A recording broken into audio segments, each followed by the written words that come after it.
Hello and welcome to my Getting Started with Pipedrive training video.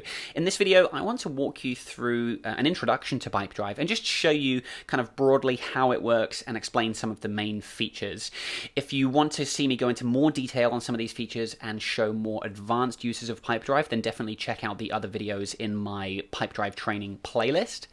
Now, Pipedrive is a fantastic sales CRM tool. I've personally been using it for the last couple of years to run my consulting business, and now actually I consult to companies all around the world, helping them to set up Pipedrive, integrate it with other tools, automate their sales workflows, and train their teams as well. So if you do have any questions, please leave me a comment below, or if you do want one-on-one support with Pipedrive, you can also use a link in the description below to book a complimentary introductory call with me.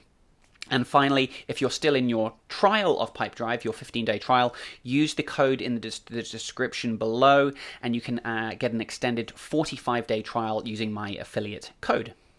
So now that that's all out of the way, let's take a look at Pipedrive. So what is this tool, first of all? Well, like I said, this is a sales CRM. So at its core, it's really designed to help you manage all of the inbound leads to your business, so that you can actually track them through the journey towards eventually selling your product or your service to those leads.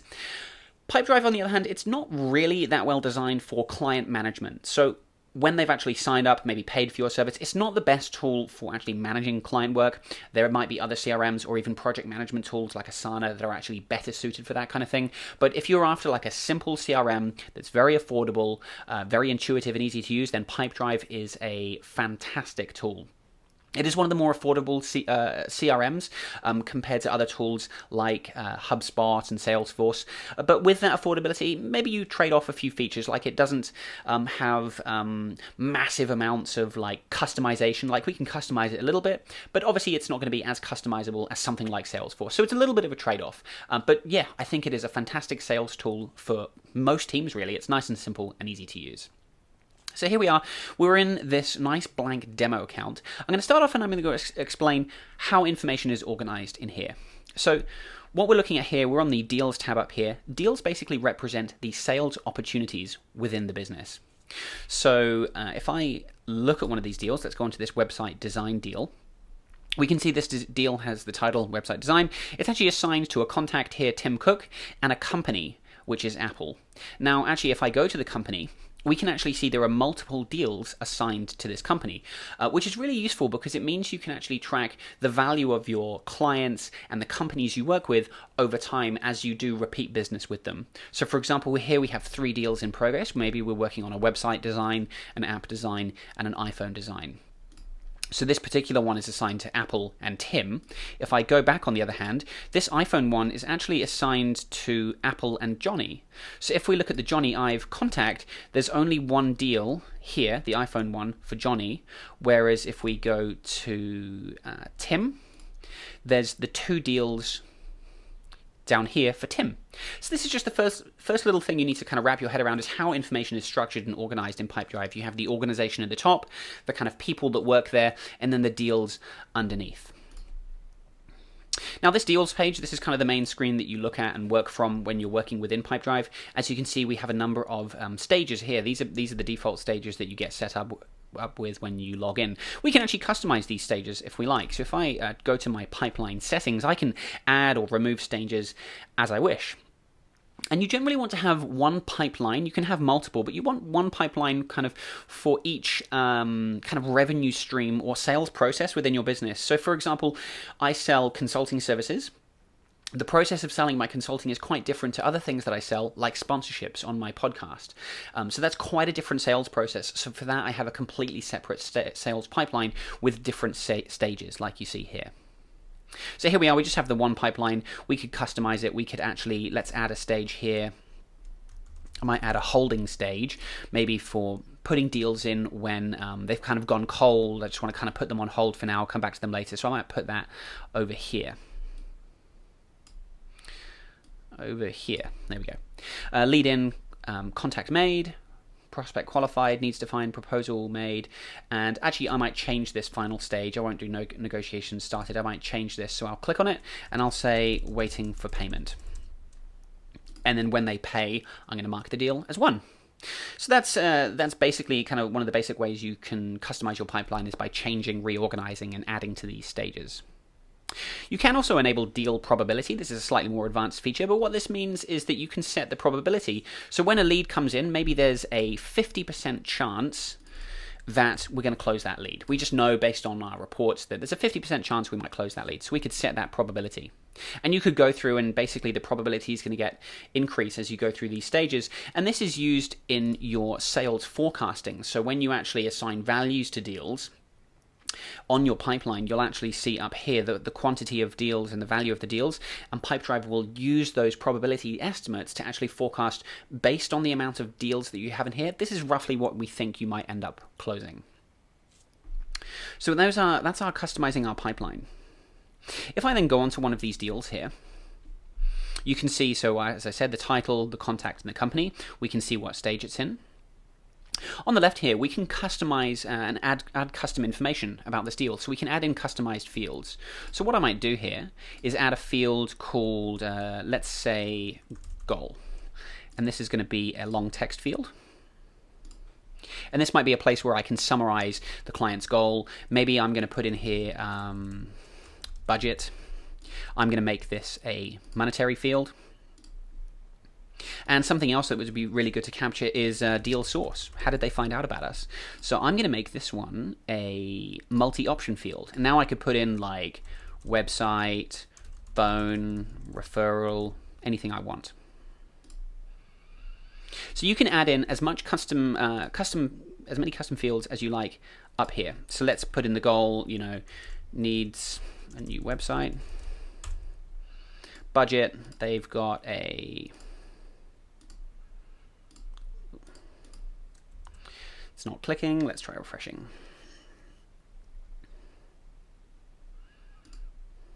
Okay, they've got a $10,000 budget, and they found me via my website. So you can see we can capture all this unique information about the deal up here. And this is useful not only for summarizing our deal, but we can also filter and search for this information later on. When we want to segment and filter our deals, maybe look at ones over a certain budget, we can actually filter that information. We can also add custom fields to the contact as well. So if I add some custom fields in here, maybe I want to put in the person's title. And I might want to put in, we've got phone and email. Maybe I want to add in address. So I can put all this information in. So now let's click done. Let's put in phone plus 12345. Email is tim@apple.com. Title is CEO, and we can put in the address as, I don't know what the address is. Let's just put in California. And you can see this address field is actually powered by Google. So when I put in that address, I can click on this location. It will actually bring up a map of where the address is. So there we are. So you want to be cautious as well, just noting where you want to put your fields. Obviously, this is all customized fields related to the contact. This is all specific to the deal. But this is one of the simple ways that we can start to customize Pipedrive, make it kind of suit our sales process and more appropriate for the type of information that we want to capture. In the middle of the screen here, this is kind of the timeline of the deal. So you can see it's already started to create a change log of what's happened. We can add notes in here. So this is a note. So this is great for storing information about the deal that you're working on. We can also record our activities, and this is actually one of the primary features of Pipedrive. It's a very activity-based CRM. So Pipedrive's best practice is that they always want you to have an activity scheduled on each of your deals, serving as some kind of reminder about what you need to do next. So with this one that is in contact made, I need to call to qualify the lead. That's my next activity. So I'm going to do that call. Maybe I'm going to do that tomorrow at 4 p.m. So now I've scheduled that activity. And as you go through here, as you record your activities, as you take notes, you're going to create a really nice history and record all the interactions you've had with the client. And this is really useful not just for your own productivity. It's good to actually have all your notes in one place. It'll actually make it easier when you pick up a deal that you haven't looked at in a while, but also for reporting as well. As we'll see, all the information, all the activities that you log feed into the reports, so you can actually get some really powerful information out of Pipedrive around how many activities it takes to close deals, that type of thing. We can also connect our email. I haven't done this yet, but on Pipedrive's Gold plan, you can connect your Google or Outlook email in here, and you can actually send email directly from the Pipedrive interface that includes open and click tracking on those emails. So you can, and you've got email templates. So it really kind of streamlines your email workflow and brings your email directly into the CRM. And we can upload files here as well, things like quotes, proposals, contracts, any important documents we can upload here. So this really is the central hub for storing all the information about your deal. Other key features of this page, well, obviously we can click along here to move our deal and advance it through the sales process. We can also set a probability here, so like I showed you before, you can have a probability that a deal will close based on the stage. So maybe when a proposal is sent, we're like 75% confident that it's going to close. But if the client's already given me like a verbal approval that they're going to go ahead, maybe I set this as 90%. And then we can set an expected close date here. I'll show you this in a little bit, but we could say we expect this to close by the end of the month. Again, this is useful for reporting. Some other things we've got here, we've got the ability to mark the deal as won or lost. So obviously when we win the deal, so we're waiting for payment, we're going to mark it as won. That's then going to record the revenue in our reports. Or if I reopen it, at some point during this entire process, I might lose the deal for some reason.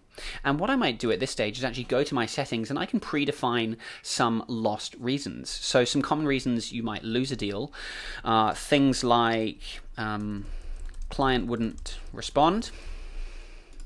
There might be something like, might be a price issue, price too high. So those are some lost reasons.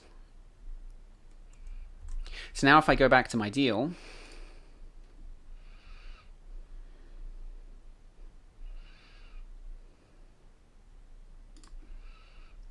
when I choose to lose the deal, I can pick one of these reasons.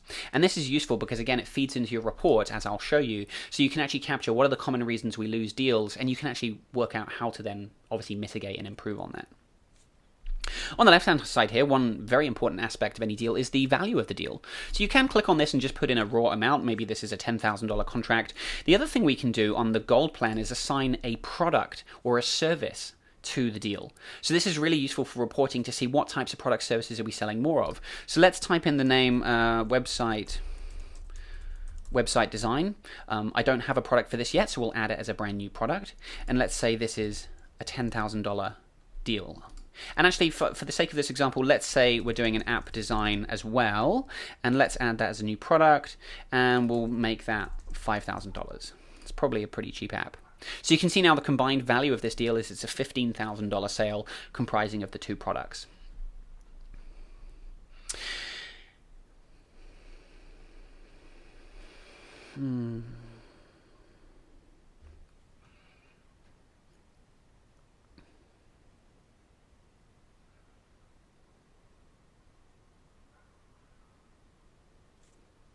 Now, if I go back to my deals page here, there's a couple of important things we notice on this page. Firstly, this deal here has a little gray icon next to it, which basically illustrates that this has an activity scheduled in the future, which is we have a call tomorrow.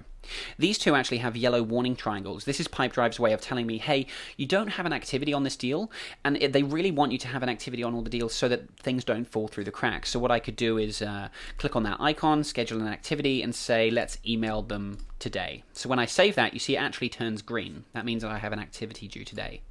The other option you might have here is if you have an activity that's overdue, it's actually going to show red.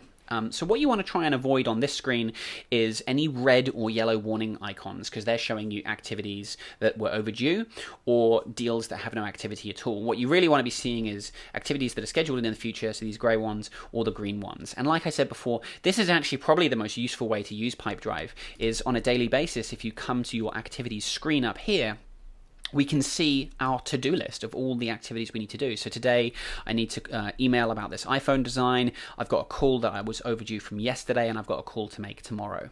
So on a daily basis, the most useful way to use Pipedrive is log in, come to your activities tab here, and actually just start going through your activities. And you'll see actually when I send that email, so I mark that as complete, I've sent my email, Pipedrive instantly pops up the new activity box to say, okay, what's next? So now that I've sent the email, maybe I'm going to follow up. I might schedule that for Friday, for example. So this is one of the common mistakes that I find among my consulting clients, is that people often do not take advantage of the activities. It's a very common mistake. It means you're actually missing the point a lot with Pipedrive. So it's a really good habit to get into, is to check those activities and things. I just want to briefly walk you through some of the settings in Pipedrive. To do that, I'm going to go to my own live account here. So we'll go to the settings. Pipedrive works really well with Google accounts, so you can connect it with things like your Google Calendar and have your activities show through onto your calendar, and you can even choose what types of activities to sync. You can even have contacts that you set up in Pipedrive sync to your Google contacts. As I mentioned before, on the Gold plan, you can even connect Pipedrive to your email, and your email inbox will be in sync, so you can send an email from the Pipedrive interface, which will actually then show in your sent items in your Google or Outlook account, for example. The benefit of doing it through Pipedrive is it's often just a bit more efficient, and you can include the read tracking and open tracking on click tracking on the emails as well. If you're not on the Gold plan though, another way that you can get emails into Pipedrive is using the BCC options down here. So by copying this BCC address, when I compose my email, if I put that in my BCC field, a copy of the email will be stored in Pipedrive. So this is a really great way of, again, recording all of the important interactions in the deal as well. So if I need to pick up the deal after a month of not looking at it, I can go back and I've got all my emails, all my notes in one place. So it's definitely worth going through the process of connecting your calendar, connecting your contacts and things like that. And now I want to just show you some of the reporting features. So this is one of the great things about Pipedrive is through your use of it, you'll be able to collect a lot of information about what's going on. So here we're looking at, for my sales pipeline, activities completed since, what are we looking at? July last year. So I can see, you know, last month I did 140 emails, 32 confirmation calls, 32 introductory calls, 21 voicemails. I sent 9 proposals. So you can actually see, like, for each person, you know, I could filter this by sales rep here, how much is each person doing? So the activities, logging your activities will all feed through into this report. Deals started is a really useful one. So if we look at by users over time, we can actually see what is the thickness of our pipeline. Like, are we starting enough deals? If there's a month like here where it was really down, like we didn't start enough deals that month, you might have a low month of sales. So this is a good one to look at to make sure you're maintaining a good thickness of new inbound leads in your pipeline. Deal conversion is really useful. This actually shows you where are you losing deals. So for me, I know my conversion rate's about 50%, which is great. The weakest stage for me is after I send a proposal. So about 40% of leads close at that stage. So that's maybe something I need to work on, maybe sending better proposals or working on my follow-up at that stage. So this is one of the brilliant ways that Pipedrive actually helps us to become better salespeople, is by identifying the weaknesses in your process. And like I mentioned before, by looking at deals lost, if we look at by reason, I can actually see here what are the common reasons I don't lose, why I lose sales. So it's client doesn't respond, they went with another option, couldn't agree on price, timing wasn't right, whatever it might be. So these are the reasons why we're losing sales. And then, like I showed you in this demo account with the products feature, if I then go to deals 1, actually let's go back to my deal. We'll have to mark that deal. Oh no, we don't want to see that. Let's go back to my deal and let's put a product on here. Let's say that's 20,000, and we'll mark that as 1. I'm going to go to my other deal here, website design. We'll mark that as 1 as well.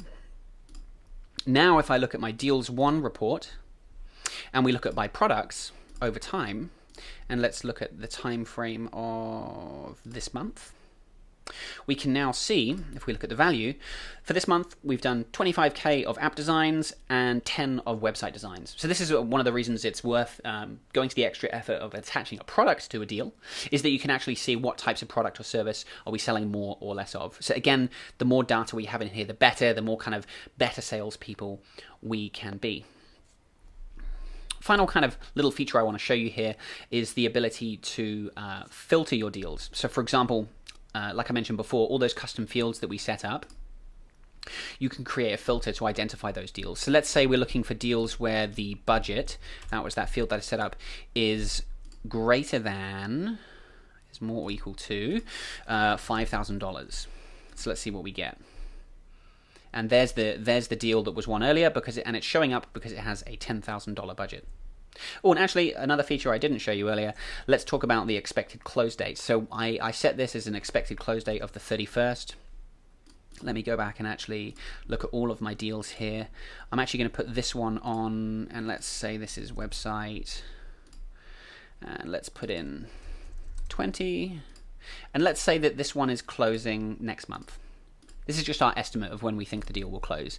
Now what I'm going to do is up here on the top left, I'm going to change this to the forecast view. Now we can see that this month we've already closed 35k, and next month we're expecting 20k to close. Or actually, it's actually estimating 10k, because this deal is currently sitting in the lead-in stage, which we've set a 50% probability on. So this is where some of these little calculations get factored in. Because it has a 50% probability, so far we're looking at closing 10k next month. Obviously, if the actual deal closed, it would be 20k. But this is a really nice feature of Pipedrive. It shows us, again, like the thickness of your pipeline, and is really useful for sales teams if you have a sales target. If you need to be doing 50k per month, it's great to see, like, do you have enough leads coming through? Do you think you're going to be hitting that figure? So this is where that forecasting is very powerful. So there you are. That is a brief introduction to Pipedrive. As I said, if you have any questions, feel free to leave me a comment below or get in touch for consulting help. Thank you very much, and I will see you in the next Pipedrive training video.